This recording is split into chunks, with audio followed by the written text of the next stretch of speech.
Kita adalah orang-orang yang sangat-sangat harus bersyukur. Mengapa? Bukan karena saya dan saudara masih hidup sampai saat ini. Bukan karena itu, bukan itu yang utama. Tapi yang terutama adalah karena Tuhan tidak pernah berhenti berbicara dan membuktikan cintanya kepada setiap kita. Amin. Amin. Anak-anak muda bisa sekali lagi berikan tepuk tangan yang paling meriah buat Tuhan Yesus. Haleluya, haleluya, haleluya. Saya sangat mengucap syukur untuk kepercayaan yang diberikan kepada saya dan tim siang hari ini untuk membagikan satu renungan, satu kebenaran firman Tuhan yang saya percaya akan menjadi berkat bagi setiap kita. Setiap saya mendapatkan kepercayaan untuk memberitakan firman, saudara, saya tidak pernah berhenti memulai sharing saya dengan satu kalimat yang sangat memberkati saya. Setiap kita pasti bawa Alkitab dalam bentuk apapun itu. Amin. Bisa angkat Alkitabnya, atau bisa angkat HP-nya yang tidak bawa Alkitab dalam bentuk buku seperti ini. Saudara, kita harus yakin, silakan turunkan kembali. Kita harus yakin bahwa apa yang kita pegang ini adalah kabar baik, bukan kabar nakut-nakutin. Amin. Ada begitu banyak orang yang dulunya rajin baca Alkitab, tapi akhirnya nggak baca Alkitab lagi. Alasannya karena Alkitab penuh dengan cerita-cerita yang menyeramkan. Kalau nggak taat sama Tuhan akan dibinasakan. Kalau nggak taat sama Tuhan akan dapat tulas. Kalau kita baca perjanjian lama, kalau tidak mentaati firman Tuhan akan ditumpaskan. Seolah-olah firman Tuhan itu menakutkan. Seolah firman Tuhan ini mengekang kita. Tapi ternyata sejatinya ini adalah satu tulisan yang sangat luar biasa. Orang-orang di peradaban kuno menulis ini bukan karena kemampuan mereka, tapi karena pengilhaman dari Tuhan. Amin. Karena itu saya terlalu percaya bahwa ini adalah kabar baik, bukan kabar nakut-nakutin. Sebab itu jangan pernah ada di tempat ini yang terintimidasi lewat kebenaran firman Tuhan yang akan saya bagikan hari ini. Amin. Saudara-saudara, saya diberikan tema yaitu lepas dari keterikatan seksual. Saya berdiri di hadapan saudara bukan untuk menghakimi saudara. Saya berdiri di hadapan saudara bukan untuk menjudge saudara bahwa saudara yang hadir adalah orang-orang yang terikat dalam seksual. No. Kita belajar ini tidak hanya bagi diri kita, tapi bagi jiwa-jiwa yang akan kita layani di depan, bersama-sama dengan Tuhan tentunya. Amin. Sebab itu penting sekali untuk kita belajar tentang hal ini, lepas dari keterikatan seksual. Waktu saya dapat tema ini bersama dengan tim, kami bergumul sekali. Karena apa? Ini kemungkinan besar banyak orang yang nggak mau datang. Karena apa ya? Anggapan mereka kalau banyak yang datang berarti banyak yang terikat dengan seksual. Jadi menurut saya ini adalah satu kegagalan berpikir bagi orang-orang yang tidak mau datang karena takut dengan temanya. Tapi saya yakin dan percaya, seberapapun kita yang ada di tempat ini, seberapapun kita yang menerima ini, mungkin terlihat sedikit, tapi dengar baik saudara. Kalau saudara bawa berita ini keluar sana, akan begitu banyak orang yang diberkati dan dibebaskan, dilepaskan dari keterikatan seksual.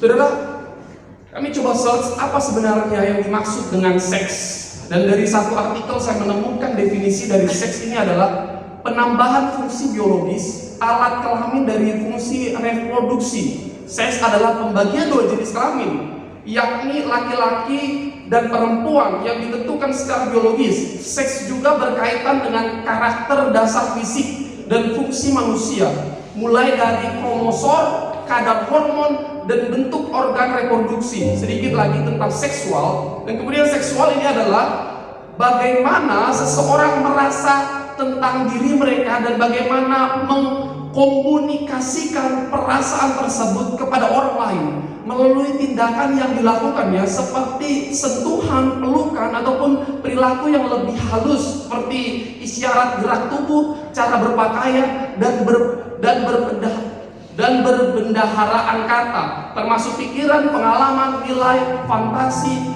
dan emosi. Ini beberapa hal yang saya temukan bersama dengan tim tentang makna, tentang definisi dari seks dan seksual. Kalau kita baca ini sepertinya tidak ada yang menakutkan di sini, karena semuanya berbicara tentang hal-hal yang mengenakan dalam tanda petik, saudara. Tapi kita mau kembali ke Alkitab. Apa kata Alkitab tentang seks? Saudara, ayat pertama yang akan kita buka hari ini adalah Kejadian 1 ayat 27 sampai dengan 28. Kejadian 1 ayat yang ke-27 sampai dengan yang ke-28. Saya mau bacakan buat saudara. Maka Allah menciptakan manusia itu menurut gambarnya.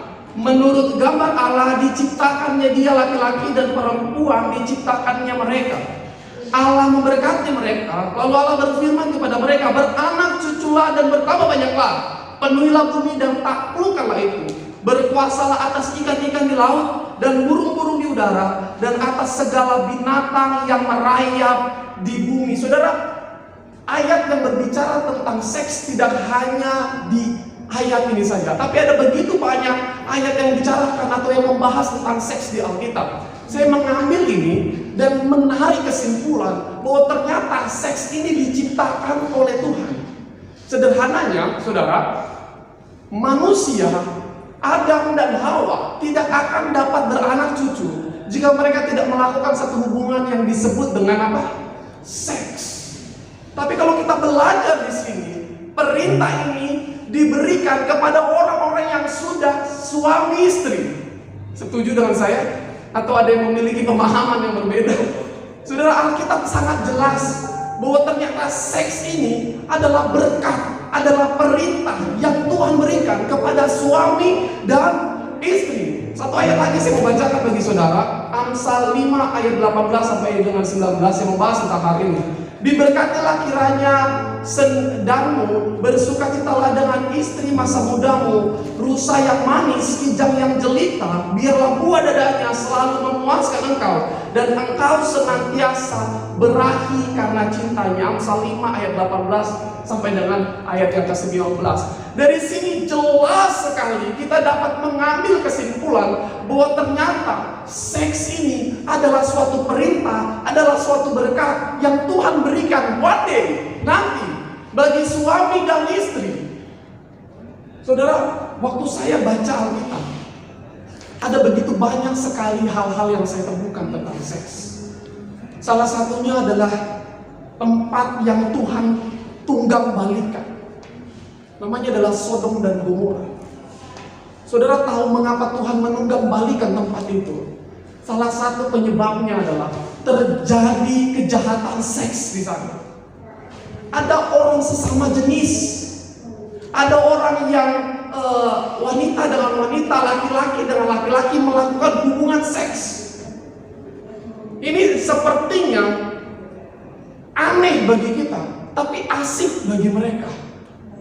Saudara-saudara, dosa itu sangat asik sekali untuk dilakukan. Tapi hati-hati, ujungnya mendatangkan maut.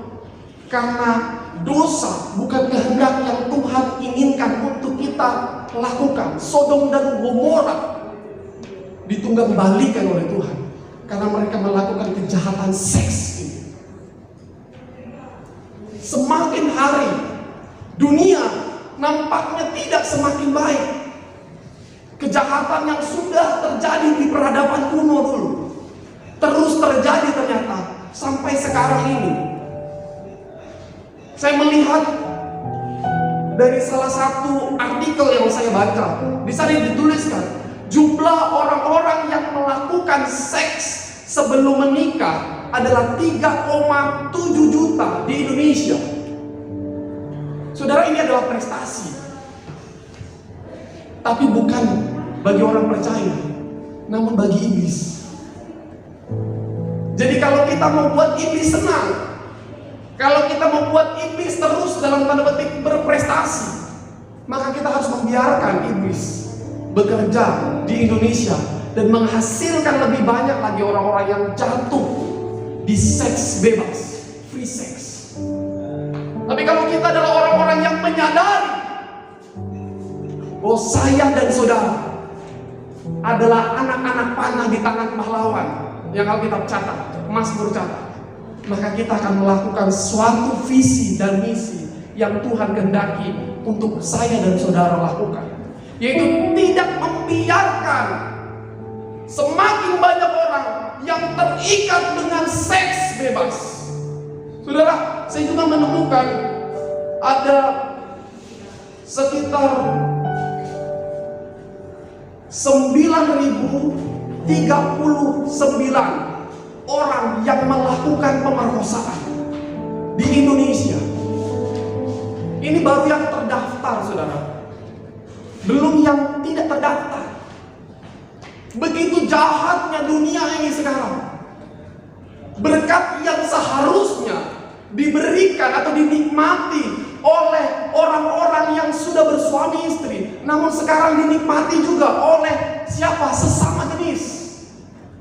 Bahkan ada seorang tua, saya baca di artikel, yang rela memperkosa anaknya sendiri yang masih di bawah umur, saudara. Ini adalah hal yang sangat menakutkan sekali, adalah hal yang sangat mengerikan sekali. Sebab itu setiap kita harus sadar bahwa pekerjaan-pekerjaan kita harus pekerjaan-pekerjaan yang dikehendaki oleh Bapa untuk kita lakukan. Saudara, muncul pertanyaan sederhana ketika saya menyusun khotbah ini. Mengapa kita harus lepas? Mengapa seseorang harus lepas dari keterikatan seksual? Ada dua hal yang saya catat di sini. 1 Korintus 6 ayat 9 sampai dengan 10 dikatakan seperti ini, saudara. Atau tidak tahukah kamu bahwa orang-orang yang tidak adil tidak akan dapat bagian dalam kerajaan Allah? Janganlah sesat, orang cabul, penyembah berhala, orang berzinah, banci, orang pemburit, pencuri, orang kikir, pemabuk, pemfitnah, dan penipu tidak akan mendapat bagian dalam kerajaan Allah. Mengapa setiap orang yang terikat dengan seksual harus dilepaskan, harus mengalami rekonsiliasi, harus mengalami restorasi dalam hidupnya? Mengapa, saudara? Karena orang-orang yang terikat dengan seksualitas tidak layak, tidak akan masuk ke dalam kerajaan Allah. Kota Korintus di masa surat ini ditulis adalah satu kota yang sangat-sangat maju sekali. Adalah kota yang metropolitan pada saat itu, saudara. Dan ternyata kota ini menyimpan banyak sekali kejahatan-kejahatan seksual. Banci ternyata tidak hanya ada saat ini saja. Pasangan gay tidak hanya ada saat ini saja. Pasangan lesbi tidak hanya ada saat ini saja. Tapi dari dahulu, di zaman Korintus juga ada orang-orang yang sudah melakukan hal ini. Kota yang maju, kota yang seharusnya memuliakan nama Tuhan. Tapi Paulus mendapati ada satu kesedihan di sana. Mereka hidup sesuka hati. Mereka hidup dengan tuntunan nafsu mereka. Mengapa kita harus lepas dari keterikatan seksual? Mengapa setiap orang harus lepas dari keterikatan seksual? Karena orang yang terikat dengan berzina, orang yang terikat dengan homo, orang yang terikat dengan lesbi, dengan apapun itu yang berhubungan dengan seks di luar nikah, adalah hal-hal yang tidak dikehendaki oleh Tuhan. Kemudian saya menemukan juga, saudara, mengapa kita harus lepas dari keterikatan seksual? Karena seks dapat menghancurkan kehidupan kita dan karir kita. Saudara, ada di tempat ini yang mau karirnya hancur? Saudara, ada di tempat ini yang mau hidupnya hancur? Saya berani bilang nggak ada. Namun yang jadi pertanyaannya, adakah di tempat ini yang mau melakukan satu tindakan agar hidupnya tidak hancur, agar karirnya tidak hancur? Daud adalah seorang pemuji yang sangat luar biasa, saudara. Daud adalah seorang musisi yang sangat luar biasa. Daud adalah seorang komandan perang yang sangat luar biasa. Banyak sekali tulisan-tulisannya Banyak sekali lirik-lirik lagunya yang ditulis dan memberkati setiap pembacanya. Namun apa yang terjadi saudara dengan Daud? Dia jatuh juga dalam dosa ini. Dia mengingini istri orang lain. Dia berzina. Artinya, seberapa tinggi pun tingkat kerohanianmu saat ini, seberapa hebat pun suaramu dalam memuji Tuhan, seberapa hebat pun engkau bermain musik, seberapa hebat pun engkau berkhotbah, seberapa banyak pun jemaat yang akan engkau layani ke depan, itu tidak menentukan engkau untuk tidak jatuh di dalam dosa seksualitas. Iblis, Alkitab tulis, seperti singa yang mengaum-aum. Dia selalu mencari celah, dia selalu mencari kesempatan untuk menjatuhkan kita. Oleh karena itu saudara, kalau engkau saat ini berpikir, oh saya sudah membangun hubungan terus dengan Tuhan, oh saya aktif dalam pelayanan, oh saya setiap hari bermain musik untuk Tuhan, saya setiap hari nyapu gereja untuk Tuhan, saya setiap hari baca Alkitab, maka saya tidak akan jatuh lagi di dosa seksual. Dengar baik saudara, jangan pernah membuka celah dengan berpikir bahwa engkau mampu tanpa Tuhan. Siapapun engkau yang sedang menyaksikan video ini, siapapun engkau yang ada di tempat ini, keterikatan terhadap seksual tidak akan pernah membuatmu dekat dengan Tuhan. Keterikatan dengan seksual hanya akan membuatmu menjadi orang-orang yang hidup palsu. Saudara, kalau saudara coba research di Google, saudara akan menemukan tidak sedikit pendeta-pendeta yang jatuh di dosa ini, saudara. Tidak sedikit seorang pembicara yang dahsyat sekali bicara. Bahkan dia tidak hanya berbicara di negaranya saja, dia berbicara bagi banyak orang. Banyak orang yang terberkati dengan pelayanan-pelayanan Tuhan melalui dirinya. Tapi saudara tahu, saya baca kisahnya, dia jatuh di dosa ini. Oleh karena itu, setiap kita yang mungkin saat ini terikat dengan seksual, atau yang mengenal orang-orang yang sedang terikat dengan seksual, harus dilepaskan dari itu, harus dibebaskan dari itu, karena dosa akan terus mengikatmu jika kau tidak melakukan suatu tindakan untuk melepaskan diri dari keterikatan itu.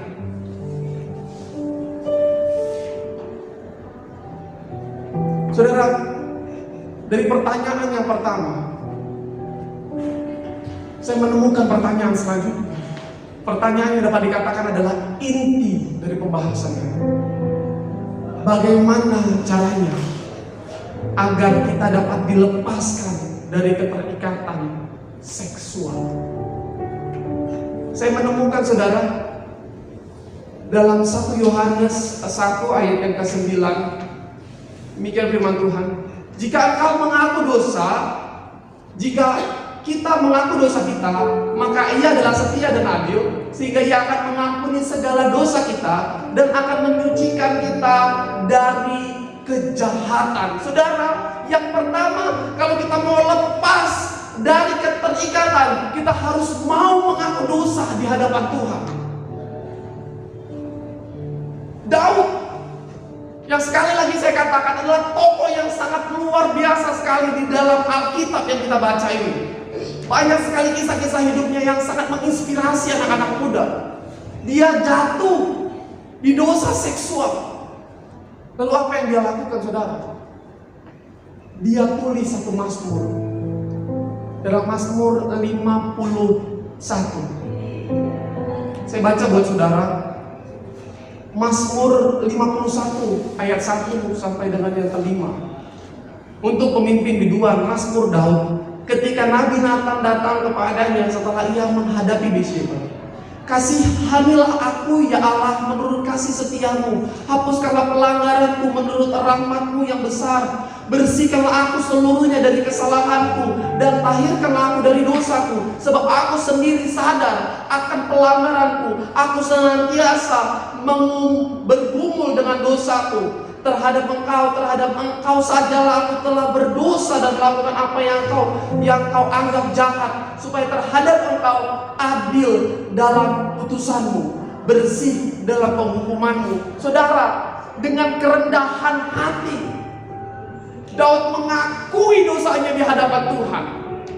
Ketika Nabi Nathan, nabi yang dapat dikatakan kurang populer dibandingkan Samuel, datang tegur dia. Dia terima teguran itu. Dia mengaku dosanya di hadapan Tuhan. Dia tidak terintimidasi. Dia memberikan janji kepada Tuhan, ampuni aku atas segala dosaku. Saudara, sangat menarik sekali saya lihat di sini. Di tengah posisinya, di tengah karirnya yang lagi tinggi-tingginya pada saat itu, dia tetap memiliki kerendahan hati untuk mengakui dosanya di hadapan Tuhan. Mungkin saudara menatap saya dan berkata, mungkin saudara menyaksikan video ini dan berkata dalam hati saudara, saya sudah terlalu hina, saya sudah terlalu sering menyakiti hati Tuhan, saya sudah terlalu sering memberikan janji kepada Tuhan. Apakah Tuhan masih mau mengampuni saya? Apakah saya masih layak untuk diampuni oleh Tuhan?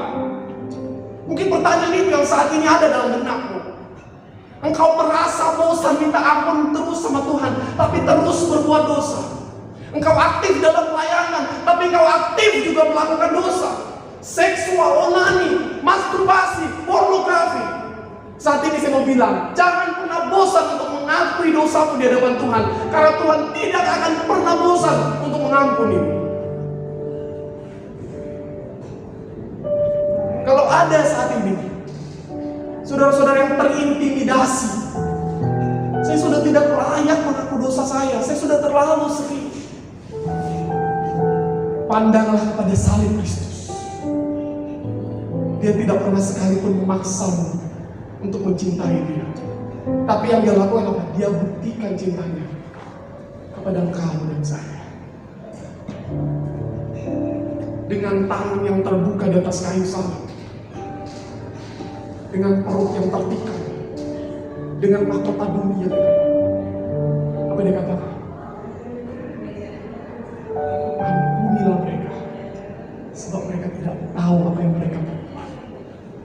Kalau engkau hidup di zaman Yesus pada saat dia ada di dunia dengan tubuh manusia, apakah engkau yakin bahwa engkau adalah murid-murid Yesus? Atau orang-orang yang justru ikut serta dalam menyalibkan Yesus? Atau murid-murid yang lari, yang kabur kocar-kacir? Saudara, ada kabar baik. Yesus bilang, ampuni mereka, sebab mereka tidak tahu apa yang mereka perbuat. Kalau engkau merasa bosan mengakui dosa dengan berpikir Tuhan tidak akan mengampuni dosamu lagi, artinya engkau telah menyia-nyiakan karya Yesus di atas kayu salib buat hidupmu. Buat hidupmu. Jangan pernah sia-siakan pengorbanannya di atas kayu salib. Daud menyadari bahwa Tuhan yang dia sembah adalah Tuhan yang siap kapanpun untuk mengampuni dia selama ada pengakuan. Makanya dengan tulus dia tulis lirik Mazmur dengan berkata, Tuhan ampunilah dosaku. Engkau yang saat ini sedang terikat dengan kuasa kegelapan, engkau yang saat ini sedang terikat dengan dosa keturunan seksual, ada kabar baik yang datang kepadamu. Yesus akan selalu mengampuni jika engkau mengaku dosamu di hadapannya. Saudara, selanjutnya saya temukan satu jawaban dalam poin yang kedua, yaitu menjauhi pergaulan yang buruk. 1 Korintus 15 ayat 13 dikatakan seperti ini, saudara. Janganlah kamu sesat, pergaulan yang buruk merusak kebiasaan yang baik. Kalau kita mau lepas dari keterikatan seksual, kita harus menjauhi pergaulan-pergaulan yang buruk. Menjauhi bukan berarti memusuhi. Menjauhi berarti berjaga-jaga, saudara. Dan yang ketiga, harus saling mendoakan. Yakobus 5 ayat yang ke-16 dikatakan seperti ini. Karena itu, hendaklah kamu saling mengaku dosamu dan saling mendoakan supaya kamu sembuh. Doa orang benar bila dengan yakin doakan akan sangat besar kuasanya. Yang ketiga, harus mau saling mendoakan. Yang kedua, kau harus menjaga komunitasmu. Engkau harus memperhatikan komunitasmu. Apakah komunitasmu membangunmu? Jika komunitas itu tidak membangunmu, jika komunitas tempat engkau berada saat ini menjauhkan engkau dari Tuhan, membuat engkau terus aktif melakukan dosa dengan pergaulan-pergaulan yang buruk, maka saat ini saya mau bilang, engkau harus menjauhi pergaulan itu. Bukan untuk memusuhi mereka, karena engkau tidak akan memiliki teman saudara yang mau saling mendoakan seperti yang ditulis dalam Yakobus 5 ayat 16. Jika engkau ada dalam kumpulan pergaulan-pergaulan yang salah, harus mau saling mendoakan. Ketika engkau saling mendoakan, ketika engkau benar-benar mengaku dosa, ketika engkau menjauhi pergaulan yang buruk, saya terlalu percaya, sekuat apapun ikatan seksual itu akan Tuhan lepaskan. Saudara, poin yang keempat, Yohanes 15 ayat yang kelima. Akulah pokok anggur dan kamulah ranting-rantingnya. Barang siapa tinggal di dalam aku dan aku di dalam dia, ia berbuah banyak. Sebab di luar aku kamu tidak dapat berbuat apa-apa. Menarik di sini saya temukan saudara-saudara, Alkitab catat di luar Tuhan kita tidak akan dapat berbuat apa-apa. Artinya yang keempat, kalau kita mau lepas dari keterikatan seksual, kita harus hidup di dalam Tuhan. Karena di luar Tuhan kita tidak akan dapat berbuat apa-apa. Kalau motivasi saudara, kalau motivasimu mau lepas dari keterikatan seksual karena engkau takut dengan HIV, sejatinya alasanmu tidaklah tepat. Hidup di dalam Tuhan berbicara tentang engkau harus jatuh cinta dengan Tuhan. Kalau engkau harus mau lepas dari keterikatan seksual karena takut dengan HIV, sejatinya engkau bukan jatuh cinta dengan Tuhan. Harus jatuh cinta dulu dengan Tuhan. Harus hidup dulu. Harus hidup di dalam Tuhan dulu. Sederhananya, bagaimana orang yang hidup di hadapan Tuhan? Bagaimana orang yang hidup di dalam Tuhan? Sederhananya saudara, orang yang hidup di dalam Tuhan adalah orang-orang yang terus mengutamakan kehendak Tuhan dalam hidupnya. Adalah orang yang benar-benar terus merenungkan firman Tuhan. Adalah orang-orang yang terus meninggikan Tuhan melalui pujian-pujian penyembahannya. Kalau tembok Yeriko dapat dirobohkan dengan sorak-sorak pujian-pujian kepada Tuhan, saya terlalu percaya ikatan itu pun akan dilepaskan dengan pujian penyembahan, dengan hidup di dalam Tuhan, dengan terus membangun hubungan dengan Tuhan. Motivasinya harus benar. Kalau engkau mau lepas dari seksual, dari keterikatan seksual, karena engkau takut masuk neraka, engkau sejatinya belum cinta benar-benar sama Tuhan. Menarik sekali saudara, Alkitab begitu banyak mencatat. Alkitab tidak sedikit mencatat. Ada begitu orang-orang yang terikat juga dengan seks di Alkitab. Ada seorang pelacur yang datang kepada Tuhan. Dia melupakan semua hal-hal yang dapat membuat dia untuk tidak datang kepada Yesus. Orang-orang Farisi dia tidak anggap. Orang-orang yang dapat menghina dia tidak anggap. Apa yang perempuan ini lakukan saudara? Dia datang kepada Yesus dan dia meminyaki kaki Yesus. Apakah Yesus menghakimi dia? Apakah Yesus justru mengutuki dia? Apakah Yesus memerintahkan murid-muridnya untuk menjauhkan dia dari perempuan ini? Tidak. Alkitab mencatat, Yesus katakan, pergilah dan jangan berbuat dosa lagi. Gereja, saya dan saudara harus belajar dari bagaimana Yesus melayani manusia, dari bagaimana Yesus melayani orang. Dia tidak menghakimi, kata, pergilah dan jangan berbuat dosa lagi? Siapakah kita yang terus menjustifikasi pelacur? Siapakah kita yang terus menjustifikasi teman yang sudah jatuh dalam dosa seks? Mulai miliki hati seperti hati Yesus. Berdoa bagi mereka, bukan menghakimi mereka. Engkau menjaga pergaulan, menjauhi pergumulan yang buruk, bukan untuk memusuhi, namun untuk mendoakan. Saya terlalu percaya, saudara-saudara, doa kuasanya dari dulu sampai sekarang tidak pernah berubah jika engkau benar-benar berdoa dengan sepenuh hatimu. Yesus bilang, pergi dan jangan berbuat dosa lagi. Bukan jauhkan wanita ini dari hadapan. Menarik sekali, saudara. Ada satu perempuan Samaria yang Alkitab catat dia punya 5 laki-laki. Yesus berjalan melalui Samaria yang seharusnya Yesus tidak berjalan melalui itu, karena pada saat itu tempat itu sedang bermusuhan dengan tempatnya Yesus. Tapi apa yang Yesus lakukan, saudara? Jam 12 siang Alkitab catat Yesus sedang capek-capeknya. Dia duduk di sumur dan ditemukan ada satu keanehan. Kok ada wanita yang datang mengambil air siang-siang bolong? Umumnya tidak ada orang yang seharusnya mengambil air di siang-siang bolong. Tapi apa yang terjadi, saudara? Yesus datang dan bilang ke perempuan ini.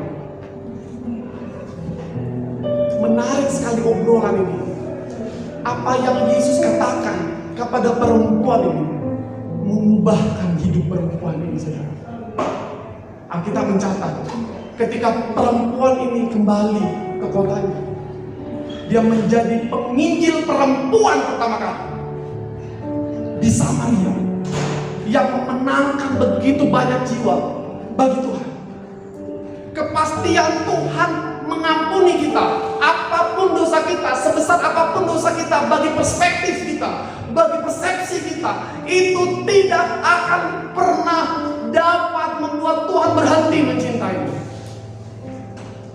Tuhan tidak akan pernah berhenti mencintaimu.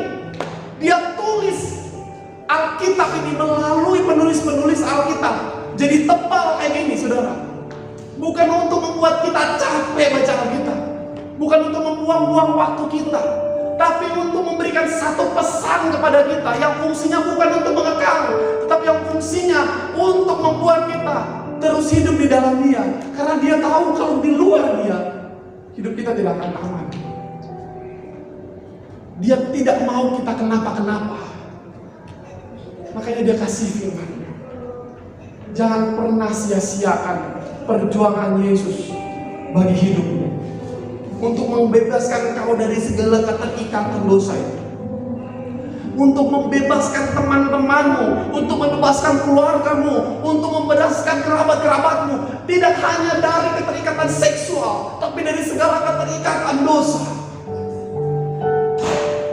Yesus tidak pernah berhenti mencintai saya dan saudara. Sebab itu jangan pernah berhenti mencintai Yesus yang tidak pernah berhenti mencintai kita. Jangan pernah berhenti mengiring Yesus yang tidak pernah berhenti menggandeng tangan kita dan berjalan, membuat kita lebih dari pemenang.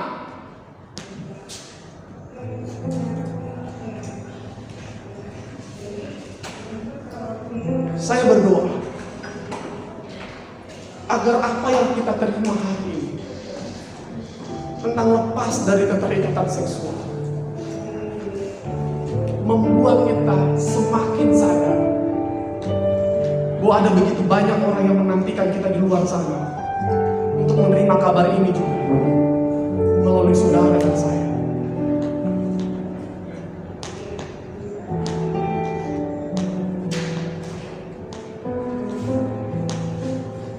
Tidak ada hal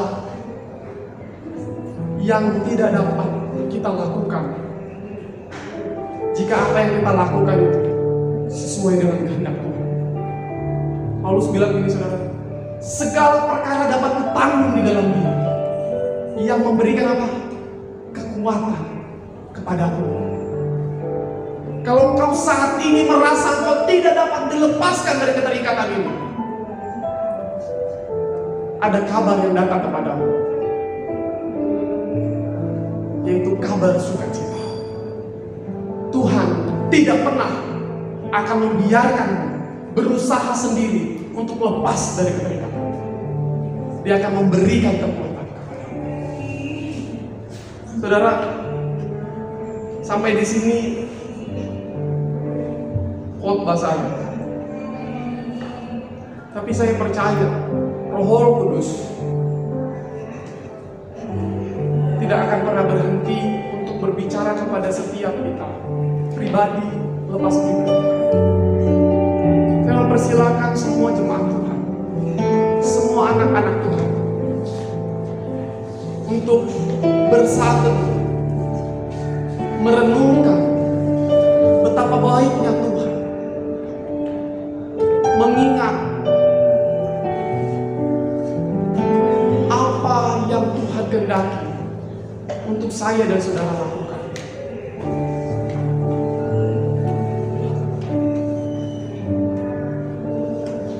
Kesadaran Daud bahwa Tuhan pasti mengampuni dosa itu haruslah menjadi kesadaran kita.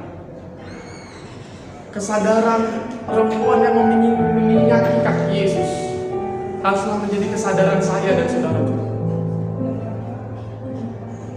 Tidak ada perkara yang terlalu besar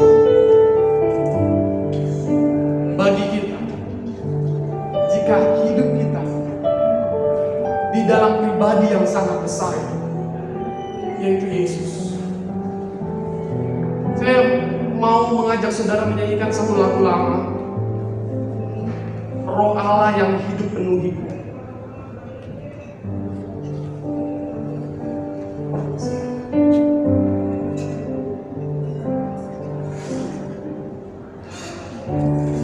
Membebaskan hidup yang terbelenggu, memulihkan hati mereka yang terluka,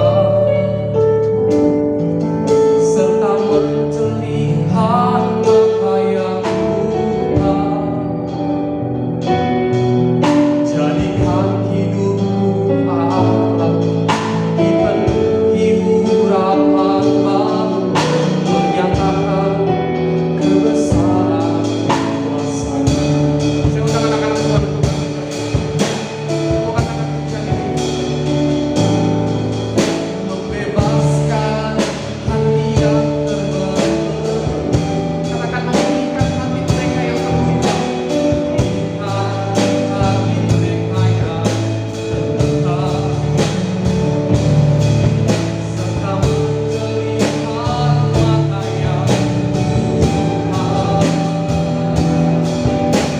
Jadikan hidupku Allah dipenuhi urapan baru, menyatakan kebesaran.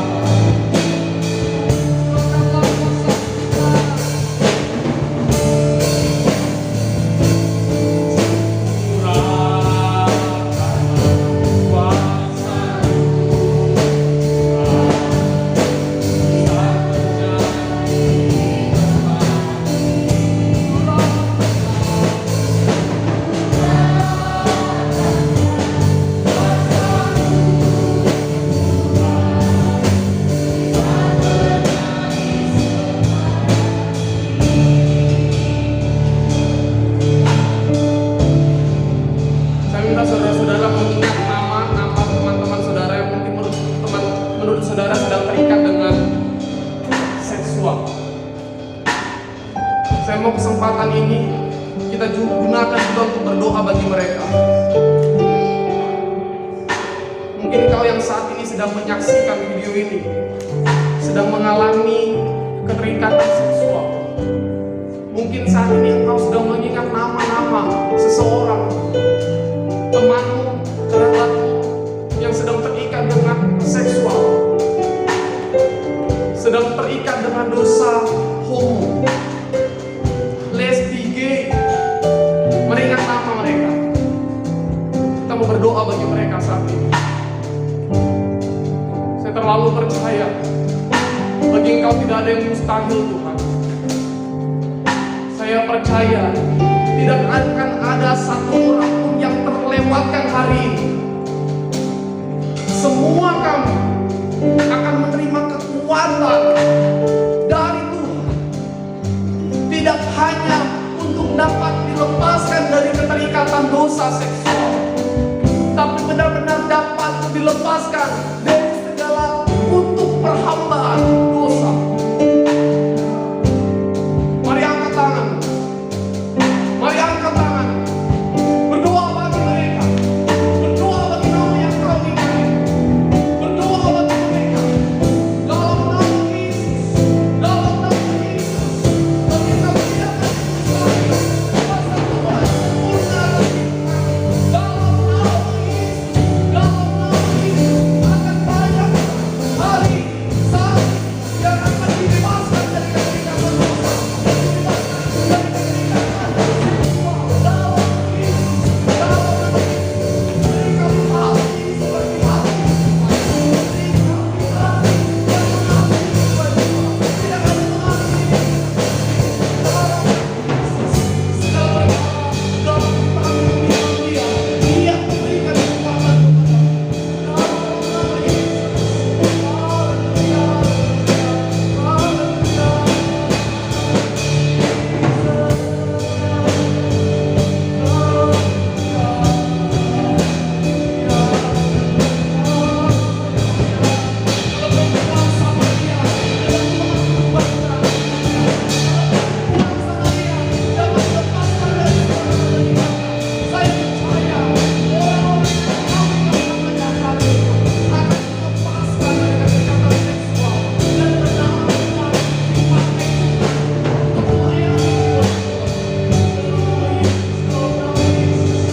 dalam nama Yesus. Haleluya, saya mau berdoa bagi setiap saudara di tempat ini yang rindu berdoa. Mari letakkan tangan saudara di dada saudara. Setiap saudara yang mau untuk didoakan, mari letakkan tangan saudara di dada saudara. Dalam nama Yesus, engkau melihat setiap tangan-tangan yang diletakkan di dada. Mereka memiliki keinginan Tuhan untuk dilepaskan dari apapun itu. Tidak hanya dari seksual, mungkin mereka tidak jatuh dalam dosa itu. Tapi kalaupun ada orang yang jatuh di tempat ini dalam dosa itu, saya percaya itu tidak mengurangi kasih Tuhan. Saya percaya itu tidak akan membuat Tuhan berhenti mencinta. Tuhan, aku berdoa satu, dalam nama Tuhan Yesus Kristus, urapi kami dengan Roh Kudus-Mu, urapi mereka dengan Roh Kudus-Mu Tuhan. Dalam nama Tuhan Yesus Kristus, berikan mereka hati seperti hati-Mu. Dalam nama Tuhan Yesus Kristus, letakkan visi-misi-Mu Tuhan dalam hati mereka. Dalam nama Tuhan Yesus Kristus, aku berdoa mereka akan menjadi Allah Tuhan untuk memenangkan jiwa-jiwa. Dalam nama Yesus, akan ada begitu banyak orang yang mereka mau kepada Tuhan. Dalam nama Yesus, dalam nama Yesus, kami berdoa bagi setiap kami Tuhan, agar kami memiliki komitmen di dalam Tuhan, agar kami tidak tinggal di dalam dosa, agar setiap kami mampu move on, mampu bangkit dari segala keterpurukan. Dalam nama Yesus, terima kasih Tuhan untuk kesempatan ini. Mari kita nyanyikan pujian ini sepenuhnya.